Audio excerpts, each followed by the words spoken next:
Une femme enlève ses vêtements et enfile une robe de chambre. Elle laisse intentionnellement la porte entr'ouverte, puis met un casque sur ses oreilles. À ce moment-là, un jeune homme passe devant la porte et est captivé par la scène qui s'offre à lui. La femme, consciente d'être observée, continue délibérément ses gestes sans s'arrêter. Gêné et ne sachant comment réagir, le garçon se détourne précipitamment et s'éloigne. En le regardant partir, la femme affiche un sourire satisfait. Marie était autrefois une religieuse. Depuis son divorce il y a 10 ans, elle n'a jamais trouvé d'âme sœur. Chaque nuit, la solitude l'empêche de dormir. Alors qu'elle est au bord du désespoir, un jeune homme séduisant apparaît dans sa vie. Chaque soir, en rentrant chez elle après le travail, elle allume son ordinateur et écoute ses chansons.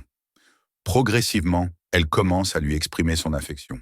Le premier jour de cours de Marie, elle entre en classe, souriante, et salue ses élèves. Mais son expression change en voyant Jack flirter avec une autre élève, Xiaomei. Une jalousie soudaine l'envahit. Immédiatement, elle change les places en classe et met Xiaomei au premier rang, loin de Jack. Après le cours, elle interroge Jack pour savoir si Xiaomei est sa petite amie. Hésitant un instant, il finit par lui répondre qu'ils ne sont pas ensemble.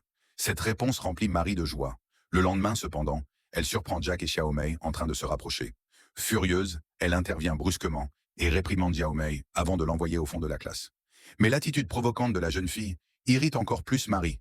Serrant son crucifix si fort qu'elle se blesse la main, elle contient sa colère.